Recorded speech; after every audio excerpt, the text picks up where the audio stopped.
പ്ലാവില പൊൻതളികയിൽ പാൽ പായസ ചോറുണ്ണുവാൻ പിന്നെയും പൂം പൈതലായി കൊതി തുള്ളി നിൽക്കുവതെന്തിനോ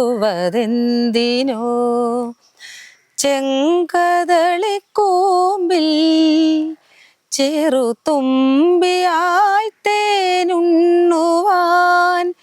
കാറ്റിനോടു കെഞ്ചി ഒരു നാട്ടുമാങ്കനി വീഴ്ത്തുവാൻ ഇനിയുമീ തൊടികളിൽ കളിയാടാൻ മോഹം ശ്രീരാഗമോ തേടുന്നു നീ വീണതൻ പൊൻതന്ത്രിയിൽ. നമ്മുടെ ഈ പാട്ടിലൂടെ വൈറലായ കമലാക്ഷി ചേച്ചിയെ വൈറലാക്കി മാറ്റിയ നിങ്ങൾ ചാനലിലൊക്കെ വീഡിയോ കണ്ടപ്പോൾ സരസ്വതി ചേച്ചിയെ എന്തേ കാണിക്കാത്തതെന്ന് ചോദിച്ച നമ്മുടെ സരസ്വതി ചേച്ചി രണ്ടുപേരും ഒരുമിച്ച് നമ്മുടെ കൂടെയുണ്ട്. കമലാക്ഷി ചേച്ചി എവിടെ ഇരുന്നാണോ പാട്ടുപാടി വൈറലായത് ആ സ്ഥലത്ത് തന്നെയാണ്, ആ തോട്ടത്തിൽ തന്നെയല്ലേ നമ്മളുള്ളത്? അതെ, ആ തോട്ടത്തിൽ തന്നെയാണ്. നമ്മള് റോഡിൽ അവിടെ ആ ഒരു കലങ്ങിന്റെ അടുത്ത് വെച്ചാണ് പിന്നെ വീഡിയോ എടുക്കുന്നത്. വീഡിയോ എടുത്തത് വേറൊരാളാ. ചേട്ടന്റെ പേരെന്താ? ബാബു, എന്റെ മാമനാണ്. മാമനാണോ വീഡിയോ എടുത്തത്? അദ്ദേഹം എന്നെ ഈ വീഡിയോ എടുത്ത് സരസ്വതിക്ക് ഇട്ട് കൊടുക്കുന്നു. സരസ്വതി അത് പെട്ടെന്ന് തന്നെ അത് മീഡിയക്ക് ഇട്ടു. അങ്ങനെയാണ് വൈറലായി മാറിയത്. പുള്ളിക്ക് ഇതൊന്നും ഇട്ട് യൂട്യൂബിൽ ഇടാനോ അല്ലെങ്കിൽ വാട്സപ്പോ ഫേസ്ബുക്കോ ഒന്നും ഉപയോഗിക്കാൻ അദ്ദേഹത്തിന് അറിയത്തില്ല. അപ്പം അദ്ദേഹം അത് സരസ്വതിക്ക് ഇട്ട് കൊടുത്തു. നമുക്ക് സരസ്വതിക്ക് അങ്ങ് ഇട്ട് കൊടുക്കാം, സരസ്വതി കാണട്ടെ, അങ്ങനെ ഇട്ട് കൊടുത്തതാ. അപ്പൊ ഈ സംഭവം ഒരു 7 മണിയൊക്കെ ആയപ്പോഴത്തേക്ക് ഫുള്ള് വൈറലായി എന്നും പറഞ്ഞ് എനിക്ക് ഒരു കോള് വരുന്നു. രാവിലെയാണ് എടുത്തത്. രാവിലെ ഒരു 10-11 മണിയായി കാണും. ആ സമയത്താ ഞങ്ങള് കാപ്പിയൊക്കെ കഴിച്ചിട്ട് ഇങ്ങനെ റെസ്റ്റ് എടുക്കുന്ന സമയം. അപ്പോഴാ എന്റെ മാമൻ അണ്ണ എന്നാ ഞങ്ങൾ വിളിക്കുന്നത്. അങ്ങനെ ശീലിച്ചു പോയി. എന്റെ അച്ഛന്റെ സ്വന്തം അളിയനാ അദ്ദേഹം. അപ്പൊ എന്നേ പറയുന്നുണ്ട് എന്നോട്, മോളെ നീ ഒരു പാട്ട് പാടി, ഇതുപോലെ വൈറലാവുന്ന ഒരുപാട് പേരുണ്ട്, അപ്പൊ നിനക്കെന്താ ഒരു പാട്ട് പാടിയ.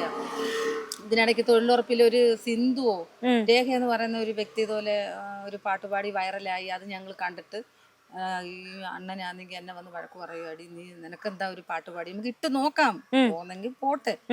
അങ്ങനെ എന്നെ കൊണ്ട് ഞാൻ പറഞ്ഞ പനിയായി ഇരുന്ന സമയത്ത് എന്നെ കൊണ്ട് പാടിച്ച് അങ്ങനെ ഇട്ടതാ. ഭയങ്കര പനിയായിരുന്നു.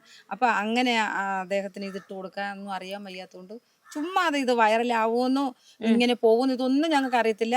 അപ്പൊ സരസ്വതിക്ക് ഞങ്ങൾക്ക് ഇതുപോലെ ഒരു ഗ്രൂപ്പ് പാട്ടിന്റെ ഒരു ഇതൊക്കെ ഉണ്ടല്ലോ, പക്ഷേ ഗാനമേളക്കെല്ലാം ഒരു ട്രൂപ്പ് ഉണ്ട്. അപ്പൊ ഇട്ട് കൊടുത്തു. ഞങ്ങൾ എന്തുണ്ടെങ്കിലും സരസ്വതിയെ അറിയിക്കാതിരിക്കത്തില്ല, എല്ലാം വിളിച്ച് പറയും. ഹെൽത്ത് ഗ്രൂപ്പ് ഉണ്ട് ഇവർക്കൊക്കെ. എനിക്ക് ഫോൺ ഇല്ലാത്തതുകൊണ്ട് ഞാൻ ഇതൊന്നും അറിയുന്നില്ല. എല്ലാരും അറിഞ്ഞിട്ട് ഞാൻ അറിയുന്നില്ല. അതെയാ, ലാസ്റ്റാ ഞാൻ അറിയുന്ന. അപ്പോഴേ ഞാൻ പുറം കിട്ടു വീണു.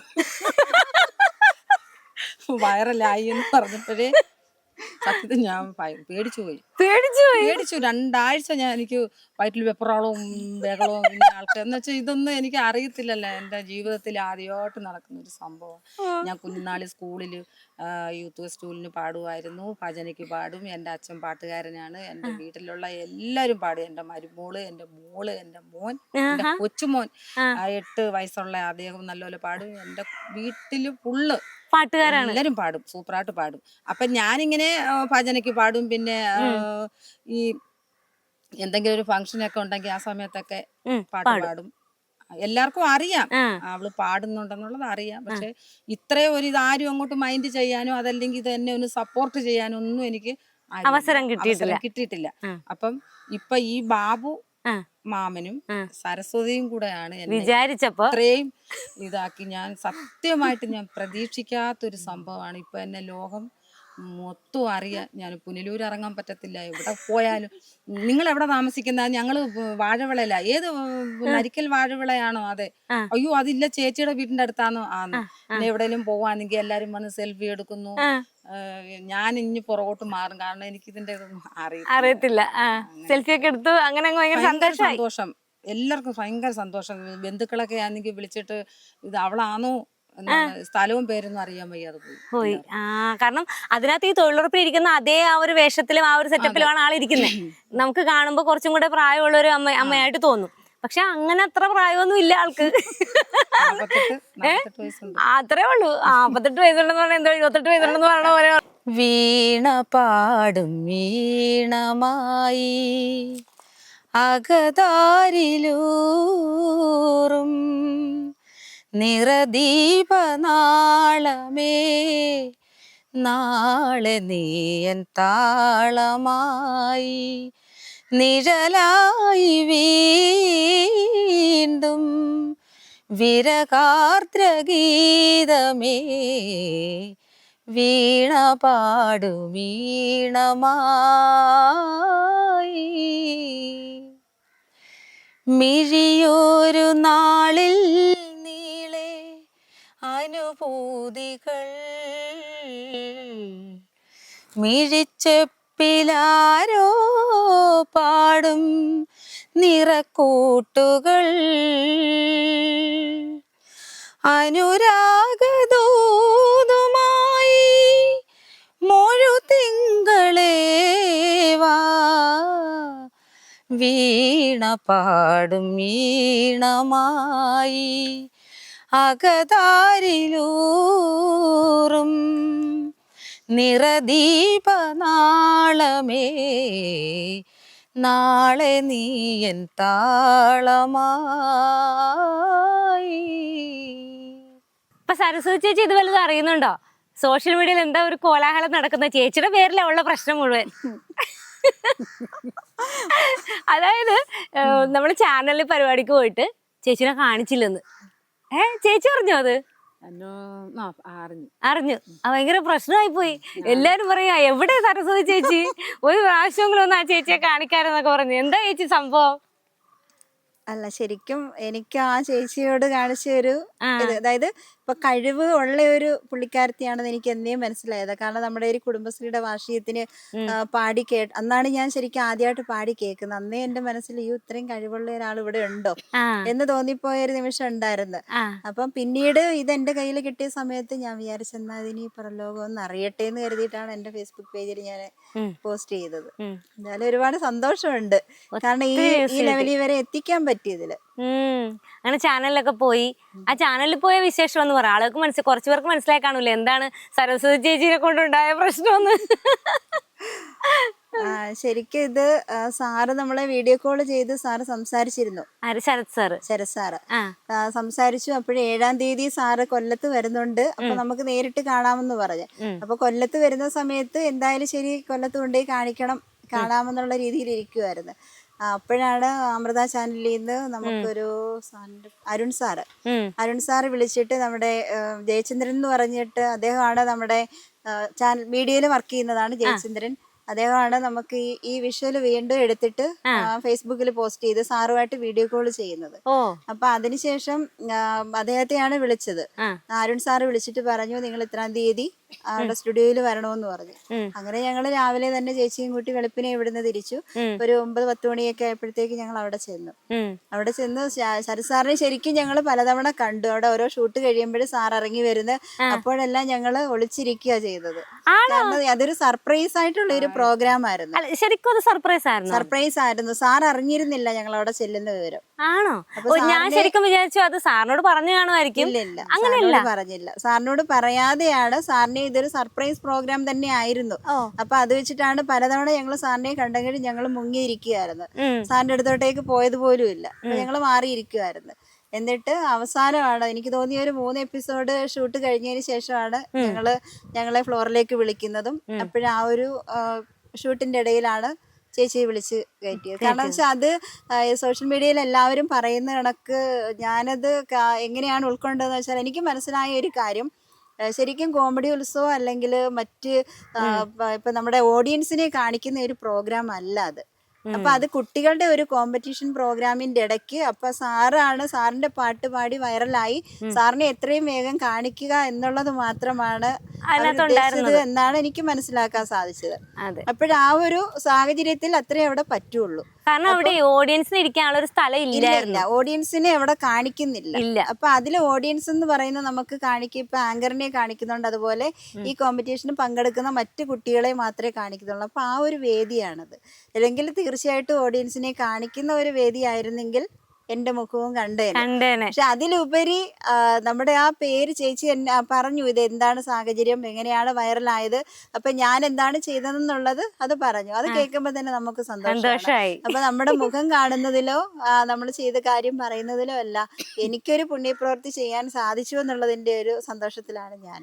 കണ്ടോ, ഇങ്ങനെയാണ് നമ്മുടെ സരസ്വതി ചേച്ചി അത് എടുത്തിട്ടുള്ളത്. എനിക്ക് ചേച്ചിനോട് സംസാരിച്ചോളൂ, ചേച്ചിനെയാണല്ലോ നമ്മൾ വിളിക്കുന്നത്, നമ്പർ ഉള്ളത് ചേച്ചിയുടെ ആയിരുന്നു. അപ്പൊ കേട്ടപ്പോഴേ തന്നെ നമുക്ക് മനസ്സിലായി ചേച്ചി അങ്ങനെ ഒരുപാട് പേർക്ക്, നമ്മൾ ഈ കാണുന്ന ആളൊന്നും അല്ലല്ലേ, എല്ലാവർക്കും പ്രിയപ്പെട്ടത്. കൊള്ളാമെന്ന് എന്ത് കാര്യം ഉണ്ടെങ്കിലും അവിടെ ഓടിയെത്തും. ആ, കാതോട് കാതോരം തേൻ ചോരുമാമന്ത്രം ഈണത്തിൽ നീ ചൊല്ലി വിഷുപക്ഷി പോലെ. കാതോട് കാതോരം തേൻ ചോരുമാമന്ത്രം ഈണത്തിൽ നീ ചൊല്ലി വിഷുപക്ഷി പോലെ. ചേച്ചി പാട്ട് പഠിച്ചിട്ടുണ്ടോ? ഇല്ല. ആഹാ, പാട്ട് പഠിച്ചിട്ടേ ഇല്ല, അതിനുള്ള സാഹചര്യം ഒന്നും ഇല്ലായിരുന്നു. പിന്നെ ഒരു പാട്ട് സാമ്പത്തിക ബുദ്ധിമുട്ടും പിന്നെ അതിനുള്ള ഇതൊന്നും ഇല്ല നമുക്ക്. പക്ഷെ ചെറുതിലെ മുതൽ പാടും. അച്ഛൻ പാട്ടുകാരനായിരുന്നു. അതും അച്ഛൻ പഠിച്ചിട്ടൊന്നുമില്ല. അച്ഛൻ ഭജന പാടും. പിന്നെ ഞങ്ങളുടെ ഫാമിലി ഫുള്ള് പാടും. എല്ലാരും പാടും. അങ്ങനെ പ്രോഗ്രാംസിനൊക്കെ അങ്ങനെ പോയി പാടുക അങ്ങനെയൊക്കെ ഉണ്ടായിട്ടുണ്ടോ? ഇല്ല, പ്രോഗ്രാമിന് അങ്ങനെ പോയിട്ടില്ല. സ്കൂളില് പാടും. പിന്നെ ഞാൻ ഈ പറയുന്ന പോലെ വല്ല ഫംഗ്ഷനൊക്കെ ഉള്ള സമയത്തൊക്കെ എന്നെ കയറ്റി നിർത്തി പാട്ട് പാടിക്കും. പിന്നെ ഓണപരിപാടിയൊക്കെ ഉള്ളപ്പോ അവിടെ ഓഡിയൻസ് എല്ലാം എന്നെ ലില്ലിക്കുട്ടി എന്നാ വീട്ടിൽ വിളിക്കുന്നത്. അപ്പൊ ഇത് സ്കൂളിൽ ചേർത്തപ്പോ ഉള്ള പേരാണ് കമലാക്ഷി എന്നുള്ളത്. അപ്പൊ എടി നീ ഒരു പാട്ട് പാടും, അങ്ങനെ എന്നെ ഉന്തിത്തള്ളി കയറ്റി വിടും. അങ്ങനെയൊക്കെ പാടുന്നതേ ഉള്ളൂ. ഓർക്കസ്ട്ര കൂടെ ഒന്നും ഞാൻ പാടിയിട്ടില്ല. ആണ്. അപ്പൊ ഈ ചേച്ചി അന്ന് അവിടെ നമ്മുടെ സ്റ്റേജിൽ പോയി അവിടെ ശരത് സാറിന്റെ അടുത്ത് പോയി പാടിയല്ലോ. അപ്പം അന്നേരം ടെൻഷൻ ആയിരുന്നോ? നല്ല ടെൻഷൻ ഉണ്ടായല്ലേ? ശരിക്കും പേടിച്ചു നിൽക്കുമായിരുന്നു. അതാ പാട്ടിലും കണ്ടു. അറിയാം, ഞാന് ഒരു 10-20 പ്രാവശ്യം ബാത്റൂമിൽ പോയി. അത്രയ്ക്കും ഭയന്നു. കാരണം എന്റെ ജീവിതത്തിൽ ആദ്യമായിട്ട് നടക്കുന്ന ഒരു സംഭവമാണ്. ഇത്ര വലിയ ഫ്ലോർ ഞാൻ TV-യിൽ ഇങ്ങനെ കണ്ടിട്ടേ ഉള്ളൂ.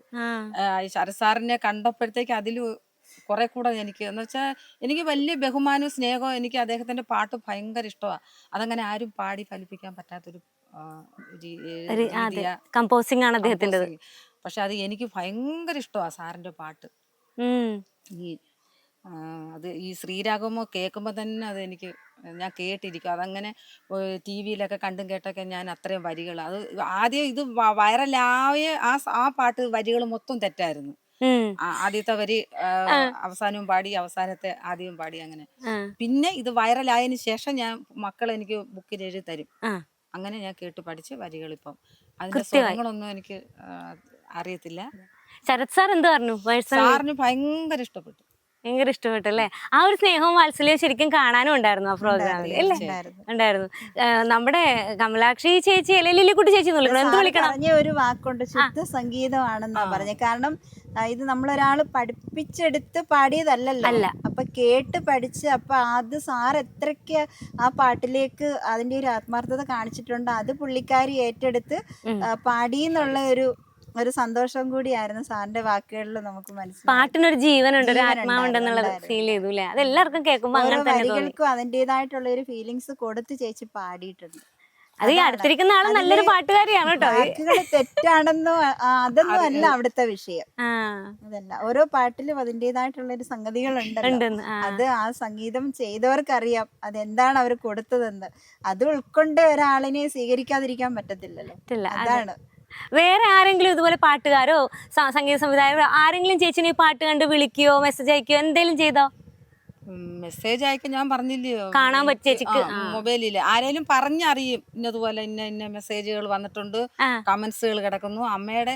അതുപോലെ എന്റെ മോള് പറഞ്ഞാ ഞാൻ അറിയുന്നത്. എന്റെ ഫോട്ടോയും ശരത് സാറിന്റെ ഫോട്ടോയും കൂടെ ഇങ്ങനെ ഫോണിൽ മൊബൈലിൽ വന്നമ്മ എന്നും പറഞ്ഞ് ഓടി എന്നെ വിളിച്ച് പറയുന്നു. അന്നേരം ഈ പറയും പോലെ ഞാൻ പേടിച്ചു. അതും ഞാൻ പേടിച്ചു. എന്ന് വെച്ചാൽ ഇത് TV-യില് പിള്ളേരെ പിന്നെ ഈ റിയാലിറ്റി ഷോ ഇങ്ങനെയൊക്കെ ഞാൻ കാണും. സൂപ്പർ സ്റ്റാർ കാണും, ടോപ്പ് സിംഗർ കാണും. ഇങ്ങനെയൊക്കെ ഞാൻ ഏറെക്കുറെയൊക്കെ കുഞ്ഞുങ്ങളുടെ പാട്ടൊക്കെ കേട്ടാ ഞാൻ ഈ വരികളൊക്കെ പഠിക്കുന്നത്. ഭയങ്കര ഇഷ്ടമാണ് എനിക്ക് കുഞ്ഞുങ്ങളെയും. അതുപോലെ പാട്ട് എൻ്റെ ജീവനാ.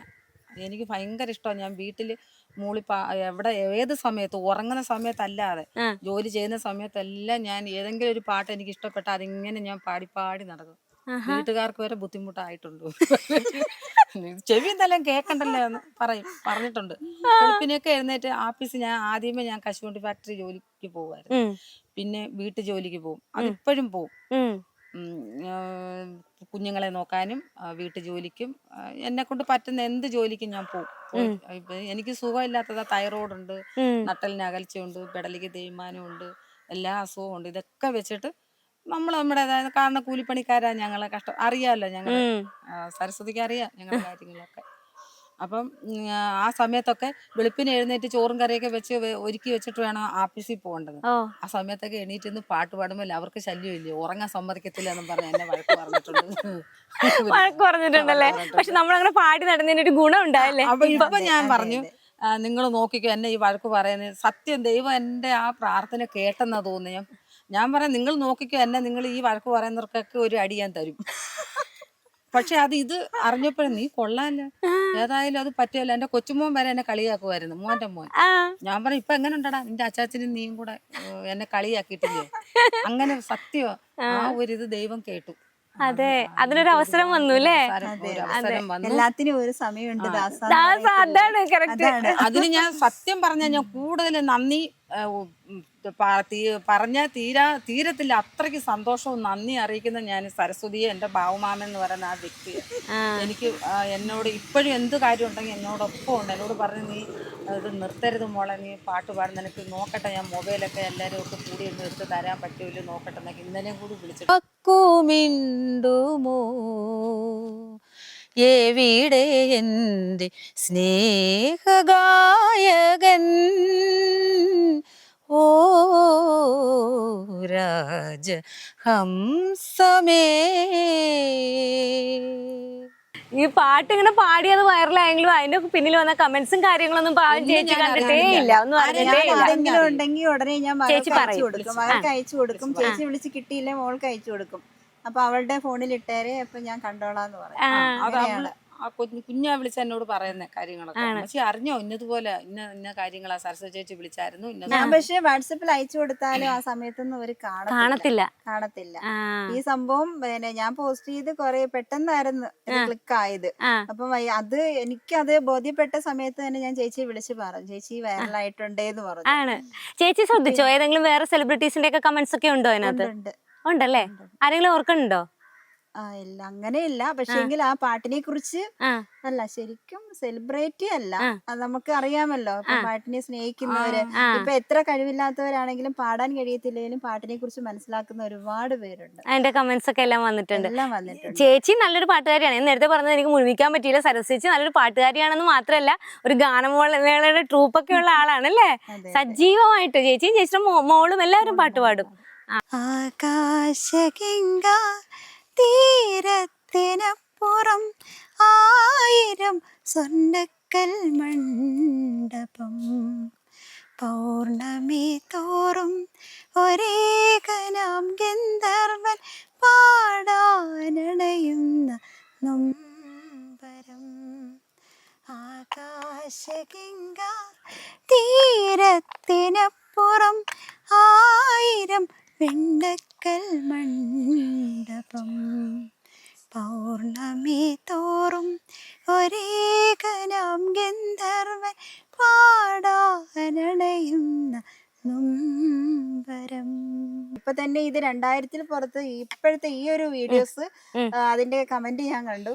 അപ്പൊ ഞാനിങ്ങനെ ശ്രദ്ധിച്ചു എല്ലാവരും. ഇപ്പൊ ഞങ്ങളുടെ ഡിപ്പാർട്ട്മെന്റിൽ തന്നെ മലപ്പുറം ജില്ലയില് മറ്റു ജില്ലകളിൽ നിന്നുള്ള ആശാ കോർഡിനേറ്റേഴ്സ് എല്ലാം വിളിച്ചിട്ട് ഇത് കണ്ട് ഒരാശയാണ്, ആശയുടെ കാര്യം പറയുന്നത് കേട്ടോ എല്ലാവരും ഇത് ശ്രദ്ധിക്കണം അങ്ങനെ പറഞ്ഞപ്പോ എന്റെ ഫ്രണ്ട്സ് എല്ലാം ഇത് സ്റ്റാറ്റസ് ആക്കി. കാരണം എന്ന് പറഞ്ഞാല് ആശാ പ്രവർത്തകരെ കുറിച്ച് ഇപ്പൊ ലോകർക്കെല്ലാം അറിയാവുന്ന ഒരു കാര്യമാണ് ആശ എന്താണെന്നുള്ളത്. അപ്പൊ അതുകൊണ്ട് അവർ ചെയ്യുന്ന കാര്യങ്ങള് നമുക്ക് എത്ര വിലമതിക്കാനാവാത്തതാണെന്ന് അറിയാം, മനസ്സിലാക്കുന്നവര് മനസ്സിലാക്കും. അപ്പൊ അതിന്റെ ഇടയിലാണ് അപ്പോഴാണ് ഇതൊരു പൊന്തൂവൽ എന്നുള്ള രീതിയിൽ നമുക്ക് അഡീഷണൽ ആയിട്ടൊരു പവർ കൂടി കിട്ടി. കാരണം അത്രയും ഒരു കാര്യം ചെയ്തില്ല. അപ്പൊ ഏത് മേഖലയിലാണ് അവർ തൊടാത്തത് അല്ലെങ്കിൽ അവർ ചെന്ന് എത്തിപ്പെടാത്തത് ഏത് മേഖലയാണ് എന്നുള്ളത് നമ്മൾ കാട്ടിക്കൊടുക്കുക കൂടി ചെയ്തു. അതായത് ആശാപ്രവർത്തകർ ഇത് പറയുമ്പോൾ നമുക്ക് പറയാതെ പോകാൻ പറ്റില്ല. ആശാ വർക്കേഴ്സ് എന്ന് പറഞ്ഞിട്ടുണ്ടെങ്കിൽ അവര് 24 മണിക്കൂറും പണിയെടുക്കുന്ന രീതിയിൽ പണിയെടുക്കുന്നവർ അത്രക്ക് അവർക്ക് വലിയ നമ്മൾ ഉത്സവങ്ങളും മറ്റു കാര്യങ്ങളും ആഘോഷിക്കുമ്പോൾ അവർക്ക് അവിടെ വലിയ ലീവും കാര്യങ്ങളും ഒന്നും കിട്ടാറില്ല. അവർ വർക്ക് ചെയ്യുമായിരിക്കും. എന്നാലൊട്ട് അതിനനുസരിച്ചൊരു പ്രതിഫലമോ അംഗീകാരമോ മറ്റുള്ളവരുടെ ഒരു പരിഗണനയോ കിട്ടാത്തവർ ആണ് ആശാ വർക്കേഴ്സ് അല്ലേ? അത്യല്ലേ ചെയ്ത്. പക്ഷെ അതിന്റെ ഇടയിൽ ആ ഓട്ടത്തിന്റെ ഇടയിലുമാണ് ഈ ഒരു കാര്യത്തിന് വേണ്ടി മാറ്റി വെച്ചത് കേട്ടോ. എനിക്ക് പലപ്പോഴും തോന്നിയിട്ടുണ്ട്. കാരണം എന്നെ സംബന്ധിച്ച് പറയാൻ എനിക്ക് ഏറെക്കുറെ കാര്യങ്ങളുണ്ട്. പക്ഷെ അതിലുപരി ഓരോരുത്തർക്കും ഉണ്ട് പറയാനായിട്ട്. ഇപ്പൊ നമ്മുടെ കൊല്ലം ജില്ലയിൽ തന്നെ 2000-ൽ പുറത്ത് ആശാ വർക്കേഴ്സ് ഉണ്ട്. അപ്പൊ കുറച്ചു പേരൊക്കെ പൊഴിഞ്ഞു പോയിട്ടുണ്ട്. 2500 പേരായിരുന്നു നമുക്ക് ആദ്യം. പക്ഷെ അതിൽ കുറച്ചു പേരൊക്കെ മാറിയിട്ടുണ്ട്. എങ്കിലും ഇവർക്ക് ഓരോരുത്തർക്കും ഓരോരോ അനുഭവങ്ങളുണ്ട് പറയാനായിട്ട്. അത് എത്ര പറഞ്ഞാലും മതിയാവത്തില്ല. ശരിക്കും ഇങ്ങനെയുള്ള കാര്യങ്ങൾ അവരിലൂടെ കേൾക്കാനായിട്ട് സമൂഹം തയ്യാറാവണമെന്നാണ് എനിക്ക് പറയാനുള്ളത്. കാരണം അത് സർക്കാരിന്റെ ഇടയിലേക്ക് ഈ കാര്യങ്ങൾ എത്തണം. കാരണം നമുക്ക് കിട്ടുന്ന തുച്ഛമായ വരുമാനം, ഞങ്ങൾക്ക് കിട്ടുന്ന എന്നെ സംബന്ധിച്ച് എന്റെ ഒരു അസറ്റ് എന്ന് പറയുന്നത് ഇതുപോലെ ജനങ്ങൾ തരുന്ന സ്നേഹമാണ്. കാരണം ഞാൻ ചെയ്തിട്ടുള്ള ഓരോ പ്രവർത്തികളും അവരെല്ലാവരും ഹൃദയത്തോട് ചേർത്ത് വെച്ച് നമുക്ക് തരുന്ന ആ ഒരു സ്നേഹവും പരിഗണനയും ആ ഒരു ബഹുമാനവും ഇതൊക്കെയാണ് നമ്മൾക്ക് കിട്ടുന്ന ഒരു പ്രതിഫലം എന്ന് പറയുന്നത്. കാരണം ഇതിപ്പോ 7000 രൂപ ഓണറേറിയം കിട്ടാൻ എന്റെ വണ്ടിയിൽ എണ്ണയടിക്കാൻ മാത്രമേ കാണുള്ളൂ. ഇപ്പൊ തന്നെ ശൈലി സർവേ നമുക്കൊരു കാലാവധി ഇല്ലാതെ തീർത്തു കൊടുക്കണമെന്ന് പറയുന്നത്. ഞാനാണെങ്കിൽ രാവിലെ 7 മണിക്ക് എന്റെ വീട്ടിൽ നിന്ന് ഇറങ്ങിയ ദിവസങ്ങളുണ്ട്. കാരണം എനിക്ക് പ്രോഗ്രാമുകൾ ഒരുപക്ഷെ വന്നാൽ അത് വൈകിട്ടാണ്. എന്റെ ഗാനമേള ക്രഞ്ചി ബീറ്റ്സ് എന്ന് പറഞ്ഞ ഗാനമേള സമിതി ഞാനിപ്പോ തുടങ്ങിയിട്ടുണ്ട്. അതൊക്കെ ഈ ഒരു സ്ട്രെസ്സിന്റെ ഇടയിൽ ഞാൻ കണ്ടെത്തിയ ഒരു റിലാക്സേഷൻ മാത്രമാണ് എൻ്റെ ഈ ഒരു അതിലുപരി ഞാൻ കുറെ കാരുണ്യ പ്രവർത്തനം ചെയ്തിട്ടുണ്ട്. പക്ഷെ എനിക്ക് സാമ്പത്തികമായിട്ടെടുത്ത് ആരെ സഹായിക്കാനില്ല. അപ്പോഴും ഇതിൽ നിന്ന് കിട്ടുന്ന പ്രതിഫലം ഒരു കാരുണ്യ പ്രവർത്തനത്തിന് കൂടി ഞാൻ ഉപയോഗിക്കണമെന്ന് ആഗ്രഹമുണ്ട്. ചേച്ചീനെ അങ്ങോട്ട് കൊണ്ടുപോയതെല്ലാം സരസ്വതി ചേച്ചി അല്ലേ? ചിലവ് ഇതാണ് കൊണ്ടുപോയത്. ഞാനതവിടെ പറഞ്ഞു ഞാൻ കേട്ടു അത്. ഞാൻ കേട്ടു. അതായത് അവിടെ ചാനലിൽ കൊണ്ടുപോയതും എല്ലാം സാമ്പത്തികം കയ്യിലുണ്ടോ ഇല്ലയോ എന്നുള്ളതല്ല, ഏത് സാഹചര്യത്തിൽ ആരെ എങ്ങനെ സഹായിക്കണമെന്ന് വെച്ചാല് കടം വാങ്ങിയായിട്ടാണേലും ഞാൻ ആ സമയത്തിനാണ് പ്രാധാന്യം കൊടുക്കുന്നത്. ആ സമയത്ത് ഞാൻ അവരെ എത്തിക്കേണ്ടടുത്ത് എത്തിക്കും. ഈ ചേച്ചിയുടെ ഗാനമേള ട്രൂപ്പ് ഉണ്ടല്ലോ, അപ്പൊ അതിനകത്ത് നമ്മുടെ ഈ ചേച്ചിനെ കൊണ്ട് തീർച്ചയായിട്ടും അങ്ങനെ ഒരു ആഗ്രഹമുണ്ട്. പക്ഷെങ്കിൽ ചേച്ചി പാട്ട് പഠിക്കണം. പഠിച്ചു കയറി വന്നെങ്കിലേ പറ്റൂ. നമ്മള് ഈ ഗാനമേള നടത്തുന്നെന്ന് പറയുമ്പോഴത്തേക്ക് നമ്മുടെ ആ ഒരു ടീം അല്ലെങ്കിൽ ടീം വർക്ക് നല്ലതാണെങ്കിൽ മാത്രമേ ഗാനമേള സമിതി എന്ന് പറഞ്ഞതിൽ കാര്യമില്ല.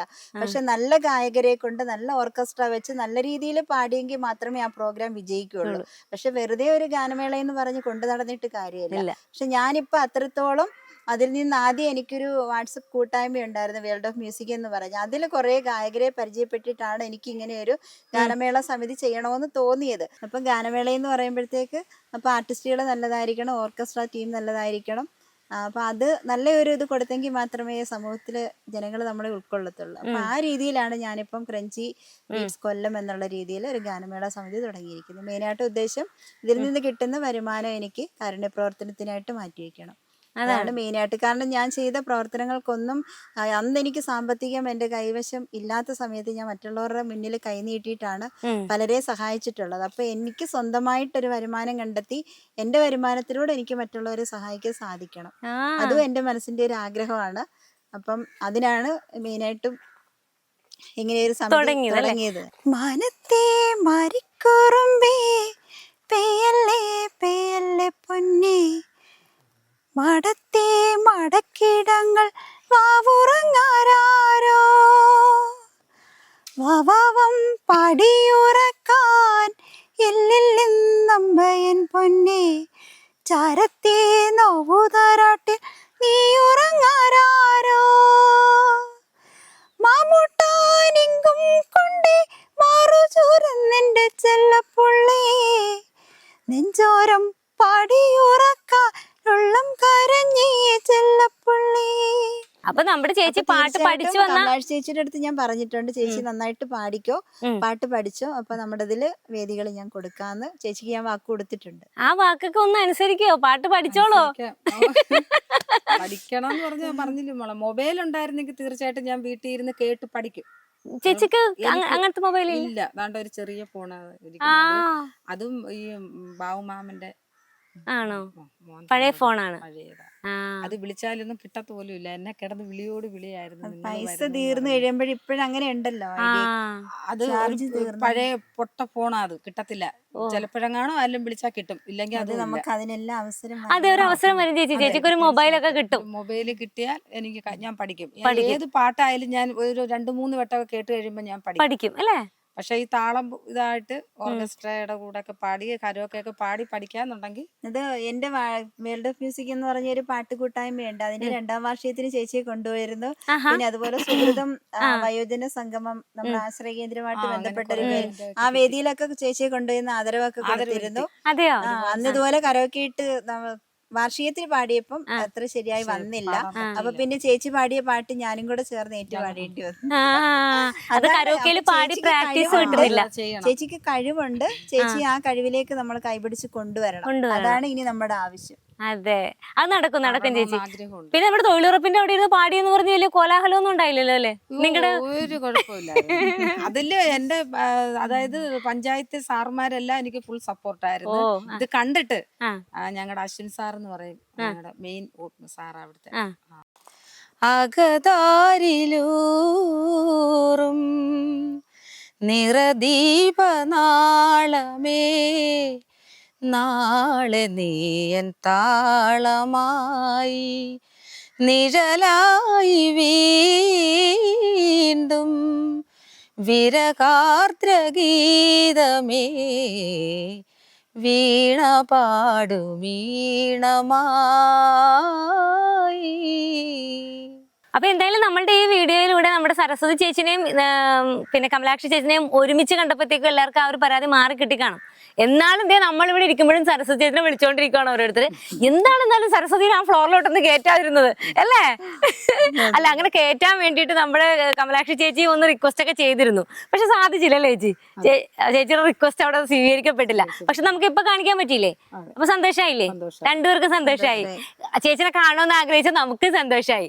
അപ്പം ഒരുപാട് സന്തോഷം. ചേച്ചി കമലാക്ഷി ചേച്ചി കൊടുക്കുന്ന സപ്പോർട്ടിനും ചേച്ചിക്കും ഒരുപാട് ഇനി അവസരങ്ങൾ ഉണ്ടാവട്ടെ കേട്ടോ. പാട്ട് പഠിക്കണം, പാട്ട് പഠിച്ച് മീൻസ് ഇൻസ്ട്രുമെന്റ്സിന്റെ ഒപ്പം പാടാനായിട്ട് പഠിക്കണം. അങ്ങനെ ഒരുപാട് അവസരങ്ങൾ കിട്ടട്ടെ രണ്ടുപേർക്കും. രണ്ടുപേരുടെയും വഴികളിൽ ഒരുപാട് സക്സസ് ഉണ്ടാവട്ടെ. Thank you so much. Thank you.